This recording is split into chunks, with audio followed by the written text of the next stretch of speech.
पंचवीसव्या वर्धापन दिनानिमित्त असणाऱ्या या कार्यक्रमाचे प्रमुख तुमचे आमचे सर्वांचे दैवत आदरणीय साहेब, या कार्यक्रमाला उपस्थित असणारे प्रांताचे अध्यक्ष आदरणीय जयंत दादा, आवर्जून या कार्यक्रमाला उपस्थित असणारे महाराष्ट्र राज्याचे नेते, महाराष्ट्र राज्याचे उपमुख्यमंत्री, माजी उपमुख्यमंत्री आदरणीय मोहिते दादा पाटील आणि जयंत पाटील साहेब, सर्व सन्माननीय नवनिर्वाचित सर्व खासदार, महाराष्ट्र राज्याचे सर्व माजी मंत्री, राष्ट्रवादी काँग्रेस शरदचंद्रजी पक्षाबरोबर असणारे सर्व आमदार, मंचावर उपस्थित असणारे सर्व पक्षाचे पदाधिकारी आणि पक्षाचा आधारस्तंभ असणारे सर्व मायबाप, तुम्ही सर्वजण आज पक्षाच्या इतिहासामध्ये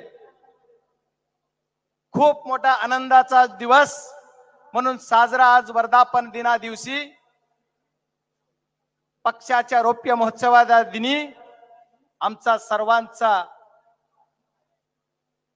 सत्कार आदरणीय पक्षाने केला।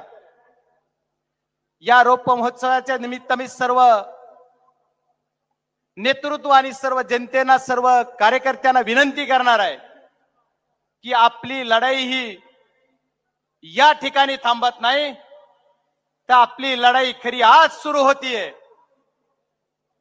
आपण राष्ट्रवादी काँग्रेस पक्ष हा एक देशात एकमेव पक्ष आहे की ज्याचा रिझल्ट 80% आहे। 10 जागा लढवल्या आणि निसटता पराजय आमच्या आदरणीय शिंदे साहेबांचा झाला, पण 8 लोक निवडून आलोत म्हणजे 80% रिझल्ट हा आपल्या पक्षाच्या बाजूने आला, देशात कुठल्याही पक्षाचा नाही। म्हणजे देशाचा खरा नेता कोण, तर आदरणीय शरदचंद्रजी पवार साहेब हे सिद्ध करून दिले या महाराष्ट्राच्या जनतेला। महाराष्ट्राची जनता कुणासोबत आहे, तर आदरणीय पवार साहेबांसोबत आहे, हेही सिद्ध करून दिलं। त्याच्यामुळे वेगळं काही सिद्ध करायची गरज नाही। ज्यांनी या निवडणुकीमध्ये कार्यकर्ता म्हणून, मतदार म्हणून ज्यांनी भूमिका निभावली त्याचा मी पहिल्यांदा मनपूर्वक आभार मानणार आहे। आजच्या या ज्या अहिल्यानगर मध्ये कार्यक्रम होतोय, या कार्यक्रमाच्या ठिकाणचे लोकप्रिय असे खासदार सुद्धा तुम्ही आदरणीय निलेशजी लंके साहेबाला निवडून दिलं, त्याबद्दल इथल्या सर्व जनतेच्या समोर मी नतमस्तक होऊन सांगतो की एवढ्या मोठ्या लोकांना तुम्ही पराजयाचं पाणी पाजलं, त्याच्यामुळे तुमच्या समोर नतमस्तक होतो। एवढ्या मोठ्या लढाया जिंकताना आदरणीय साहेबांचा आशीर्वाद आणि तुमची सर्वांची साथ, याच्या जीवावर पक्षाने एवढं मोठं यश प्राप्त केलेलं आहे।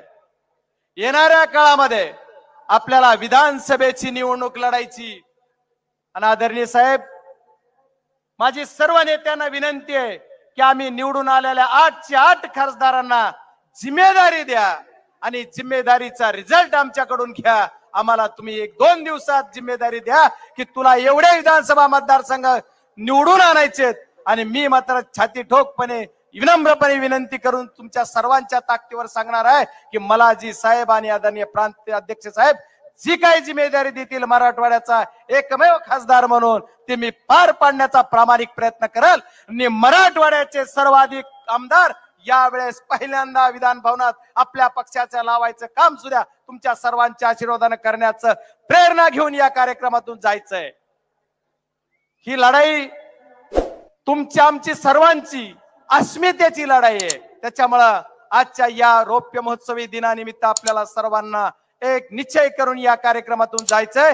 येणाऱ्या महाराष्ट्राच्या विधानसभेवर आपल्याला आपला झेंडा फडकवायचा आहे, म्हणजे फडकवायचा आहे। याच्यासाठी तुम्ही आम्ही सर्वांनी एकत्रितरित्या काम करायचंय। कालच देशाच्या पंतप्रधान पदाची शपथ घेतणाऱ्या मोदी साहेबांनी आज सही करून पदभार घेतला आणि आमच्या मीडियातल्या बांधवांनी बातमी दिली की पहिली सही मोदी साहेबांनी शेतकऱ्यासाठी केली।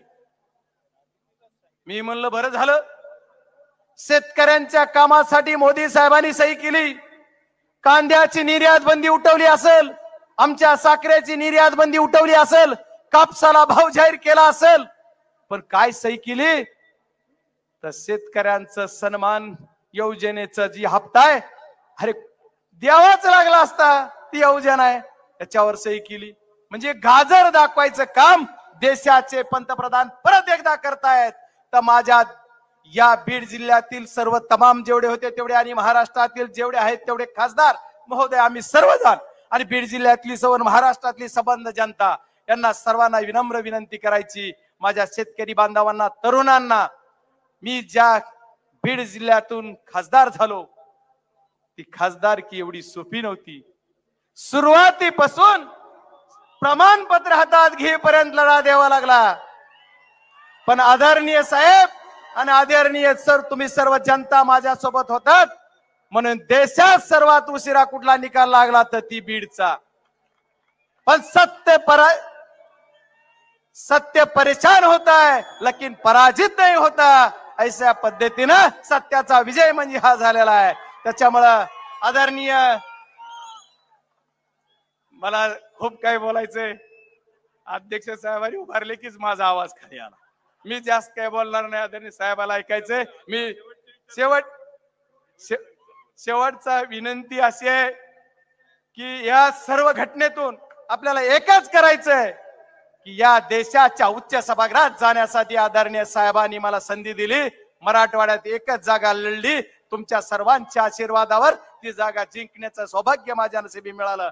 आणि ज्याला हिनवलं जायचं याची लायकी काय, याची लायकी बीड जिल्ह्यातल्या जनतेनं ज्याची त्याची लायकी दाखवून दिली. आणि यापुढे ही महाराष्ट्रातल्या जनतेनं ज्याची त्याची लायकी दाखवून दिलेली आहे. त्याच्यामुळे या पुढच्या काळात सुद्धा आपल्याला महाराष्ट्रामध्ये आदरणीय शरदचंद्रजी पवार साहेबांचं नाव घेऊन देशात नाव उंच करायचंय. आदरणीय पवार साहेबांचं एवढी विनंती करतो आणि थांबतो. जय हिंद, जय राष्ट्र.